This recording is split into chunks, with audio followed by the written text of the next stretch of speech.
School में बहुत सारे लोग यहाँ मेरे को जानते हैं। मैं यूथ कांग्रेस में था, मंत्री बन गया इंदिरा गांधी के साथ, राजीव गांधी के साथ, हर कांग्रेसी प्राइम मिनिस्टर के साथ, जनरल सेक्रेटरी राज, चीफ मिनिस्टर। लेकिन बहुत कम लोग जानते हैं कि मेरी शुरुआत कांग्रेस से नहीं हुई। मेरी शुरुआत एक ऐसे इंसान से हुई जो मेरे अंदर घुस गया। उसका नाम है father of the nation, Mahatma Gandhi. और मैं जब इस राजनीति के दौर में आया तो मैं इंसान के दौर में आया, क्योंकि मेरा आज भी सोचना है और मानना है, गांधी सबसे बड़ा हिंदू था, लेकिन गांधी ही सबसे बड़ा सेकुलरिस्ट। उसका ये मतलब है कि ये सोचना कोई हिंदू पूजा पाठ करता है तो वो सेकुलर नहीं हो सकता, नहीं। उसकी मिसाल गांधी, और उनकी मौत भी पूजा पाठ करते ही, लेकिन उसकी सेकुलरिज्म की मिसाल भी आज तक कहीं दुनिया में नहीं। इसलिए सेकुलरिज्म को धर्म के पैमाने में नहीं माप सकते। मेरा मानना है कि जो असली धर्म मानने वाला है वही शायद सबसे सेकुलर हो सकता। जो नीम हकीम होते हैं किसी भी धर्म का, वही खतरनाक होता, उसमें पेशेंट मर जाता। 69 में मैं एसपी कॉलेज में पढ़ता था। मैं 6 महीने, मेरे ताया जी, वेद जी जानते हो शायद, बहुत सारे सीनियर प्रोफेसर, गुलाम रसूल आजाद, जिनकी वजह से मेरा आजाद में उन्हीं के साथ रहता था, ताया जी के साथ ही पढ़ता था जहां जहां उनकी ट्रांसफर होती। तो वो डायरेक्टर एजुकेशन, उन दिनों आज की तरह 20 डायरेक्टर नहीं होते थे, एक ही डायरेक्टर होता था।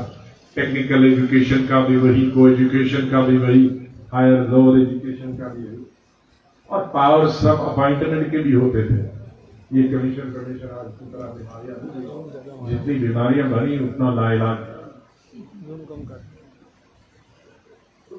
दरबार को होता था। तो सर्दियों में यहां पढ़ता था मैं साइंस कॉलेज जम्मू में, और गर्मियों में एसपी कॉलेज। दोनों कॉलेज महाराजा फैमिली में, और दोनों स्टेट में सबसे बड़े।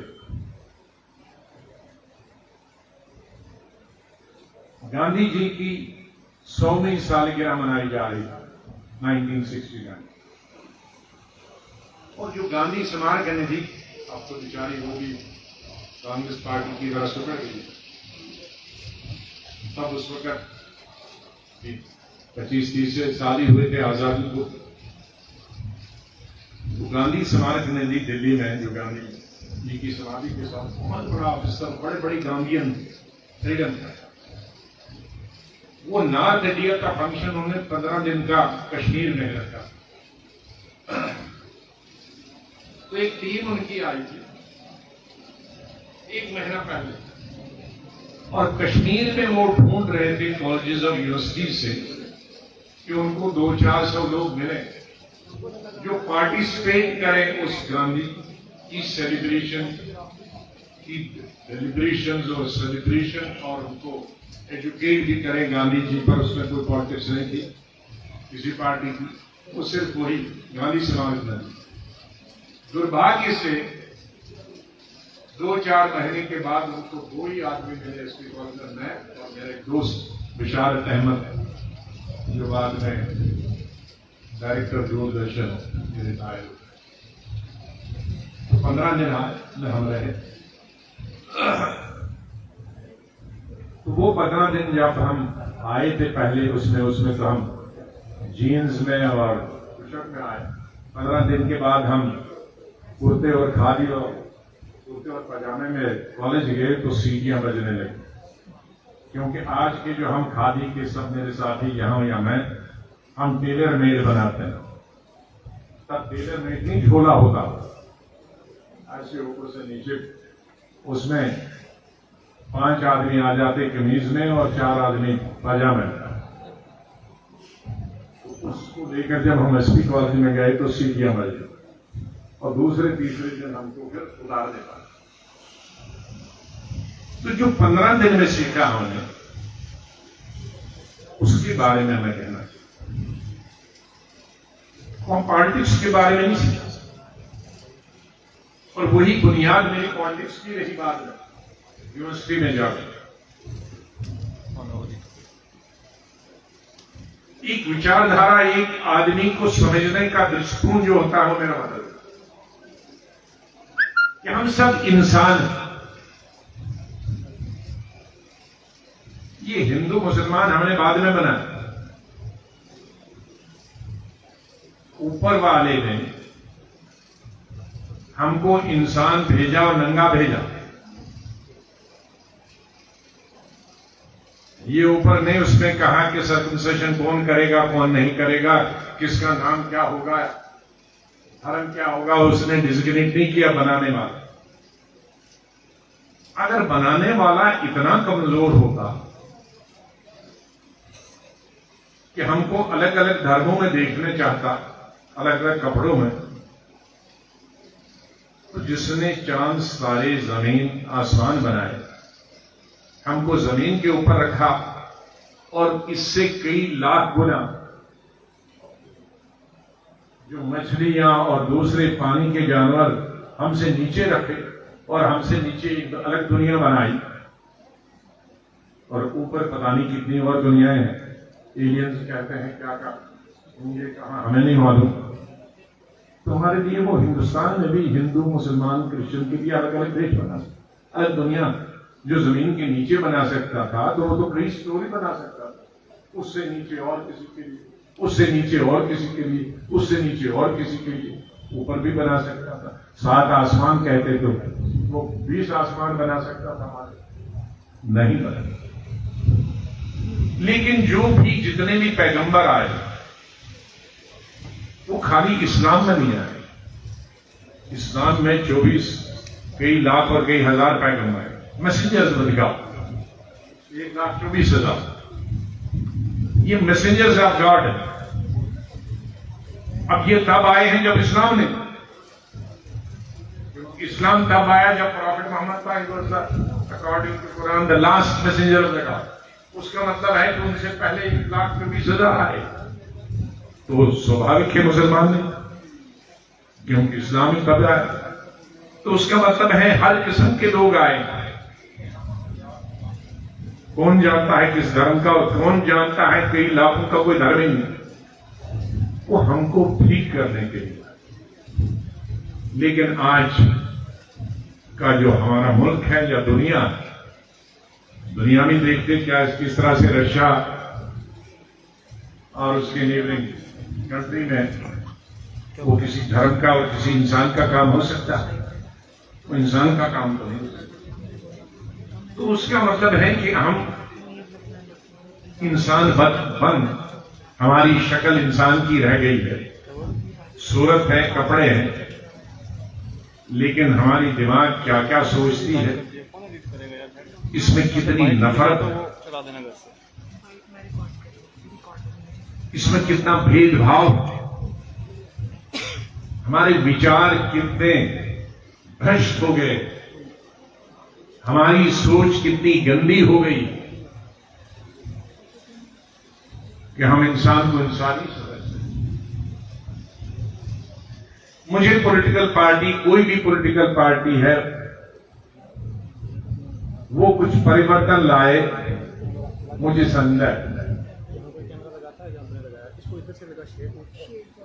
क्योंकि 90% आज हमारे समाज में अगर बुराइयां आई हैं तो उसके लिए पॉलिटिकल पार्टी।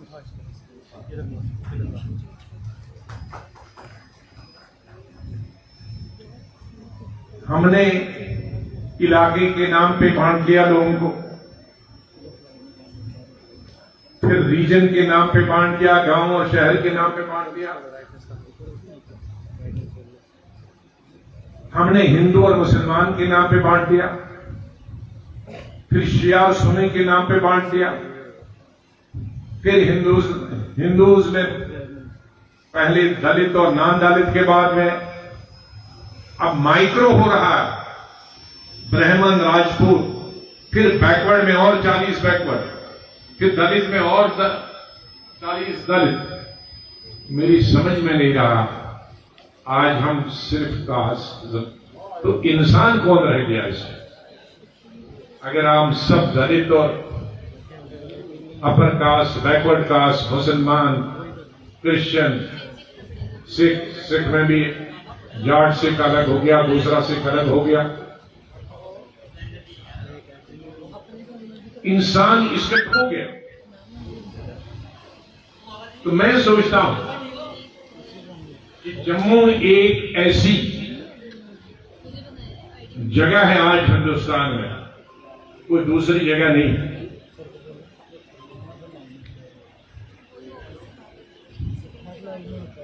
हमारी इस मिलिटेंसी की सब तबाही और बर्बादी का जिम्मेदार पाकिस्तान और मिलिटेंसी, सब बुरा मिलिटेंसी ने एक दूसरे को अलग किया, कई जवान छीन लिए, हजारों बेवाएं हुई, लाखों यतीम हुए। वो हिंदू थे, मुसलमान थे, वो कश्मीरी पंडित थे या कश्मीरी मुसलमान थे, सब वो जम्मू के हिंदू थे, चिनाब वैली, रजौरी पुंछ के लिए या यहां जहां हमारे रघुनाथ मंदिर तक भी घुस गए, कोई जगह नहीं रही। कोई आज इसको जरा एक इलाके से जोड़े या वो गलत है। सब एक जम्मू कश्मीर के हिंदू, मुसलमान, कश्मीरी मुस्लिम, कश्मीरी पंडित, डोगरा, नॉन डोगरा, सब उससे प्रभावित हुआ, नुकसान। कोई जान से, कोई परिवार से, कोई बिजनेस से, तिजारत से, घर से।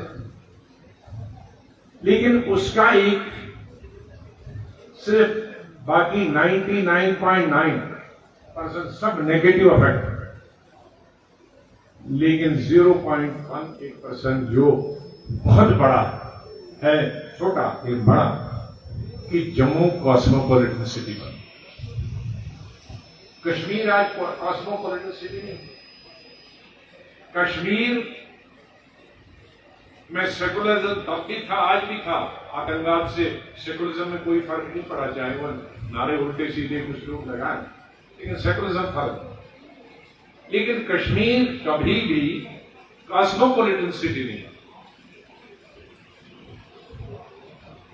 कई लोग कहते थे ये बाकी नहीं गए, मैंने कहा डोगरा साहब, मंगल राम जी, वो क्यों नहीं घर बनाए? नहीं बन पाए। आज ये पहला जम्मू शहर है जहां 22 के 22 डिस्ट्रिक्ट के लोगों के घर हैं।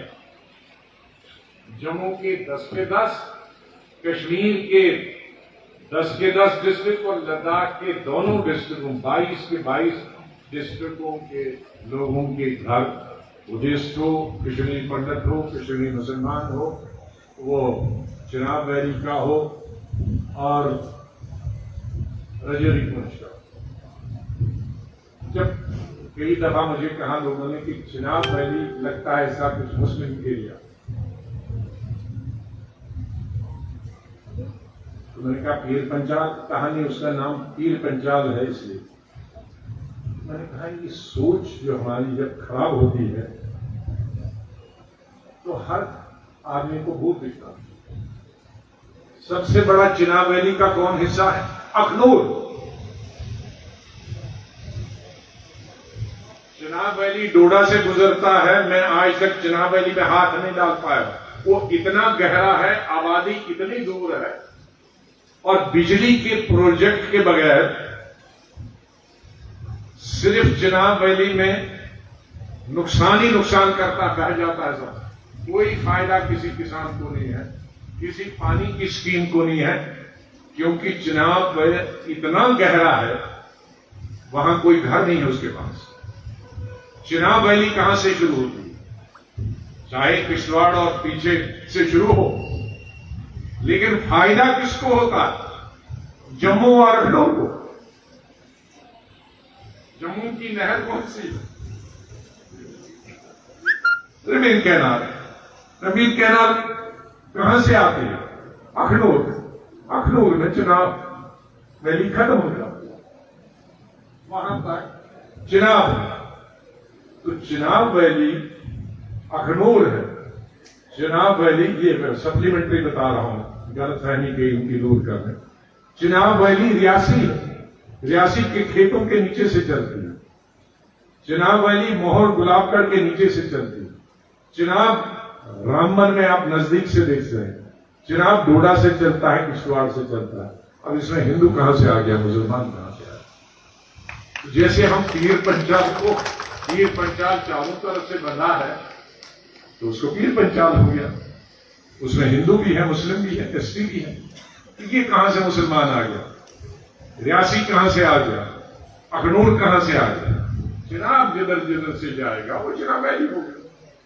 अब कहां डिस्ट्रिक्ट और ब्लॉक गिनते जाओ, ये आसान है फैसला। कश्मीर में उन्होंने उसको किया है south Kashmir, north Kashmir, DG साहब यहां बैठे, और सेंट्रल कश्मीर, वरना हमको 10 डिस्ट्रिक्ट गिनने पड़े। तो ये कई चीजें हमें सिविल सोसाइटी में जो गलत फहमियां होती हैं डिवाइड कर रहे हैं। तो आज सिविल सोसाइटी के मैं मतलब समझ, जैसे मैंने कहा कि पॉलिटिकल पार्टीज का काम रहेगा 24/7 डिवाइड करना। खुद ले यार, ये बाद में ले लेंगे, मेरा वाला भी लेके आना। बांटना, धर्म के नाम पे, कास्ट के नाम पे, वो मेरी पार्टी हो, दूसरे किसी पार्टी को, रीजनल हो, नेट हो, मैं किसी को माफ नहीं करता। सिविल सोसाइटी को दिशा देना है। उसका वोट देने से कोई मतलब किसी को डाले, वह मैं नहीं कहता किसको वोट डालना, लेकिन हम प्यार से रहकर भी तो वही कर सकते हैं। आचार्य कृपलानी और मिसेस कृपलानी इनमें अलग पार्टीज के खिलाफ काम करते थे, लेकिन रात को खाना तो मिसेस कृपलानी का काम था देना, घर चलाना तो मिसेस कृपलानी का था, लेकिन पॉलिटिकल पार्टीज अलग। क्या हम ये नहीं कर सकते आज कि पार्टियां हम अपनी अपनी पार्टी को दे दें, लेकिन शादी ब्याह मरने जीने में हम इकट्ठे हो, एक दूसरे के घर आ जाए? क्या हम इकट्ठे नहीं कर सकते? क्या ये हमारा सिविल सोसाइटी काम नहीं? क्या हमारा डेवलपमेंट का काम नहीं? क्या टैक्स देना हमारा काम नहीं?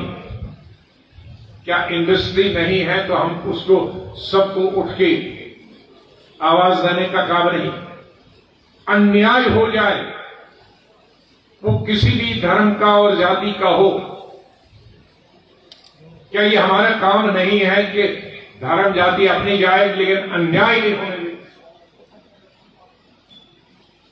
एक ऐसी घटना हुई थी कुछ साल पहले, एक गुजर लड़की का रेप हुआ, मार दिया। कुछ लोग जब उनको पकड़ने गए तो कुछ पॉलिटिकल लोग उनको बचाने गए, जिनको सबसे पहले जाना था चाहे था न्याय देना, लेकिन हिंदुस्तान खड़ा हुआ। हिंदुस्तान का मुसलमान नहीं, हिंदुस्तान के मुसलमानों को तो 99% ये मालूम ही नहीं है कि गुजर भी ट्राइब है, क्योंकि नेशनल है, क्योंकि पूरे हिंदुस्तान में गुजर मुसलमान सिर्फ जम्मू कश्मीर में है और अमेठी में, और कहीं नहीं है हिंदुस्तान। वहां हिंदू शेड्यूल ट्राइब, बाद में मुस्लिम भी आ, लेकिन हिंदुस्तान के हिंदू सिख ईसाई मुसलमान आपने देखा, बम्बई, कलकत्ता, हैदराबाद, सब दिल्ली में मोमबत्तियां लेके हिंदुस्तान खड़ा हुआ। तो ये जम्मू ऐसा होना चाहिए, वो दलित के साथ हो, राजपूत के साथ हो, ब्राह्मण के साथ, मुसलमान के साथ हो, ईसाई के साथ। अगर ईसाई को कुछ हो गया तो सिर्फ ईसाई उठे, तो कितने घर हैं यहाँ, फिर आवाज कौन सुनेगा उनकी? सिख के साथ हुआ तो कितने हजार या कितने लाख हैं, कौन आवाज सुने? तो ये हमारा civil society, we have to rise to the cake. हमको एक समाज में बदलाव लाना। कभी कभी मैं सोचता और कोई बड़ी बात नहीं, अचानक आप समझें कि हम रिटायर हो गए और समाज सेवा में लगे।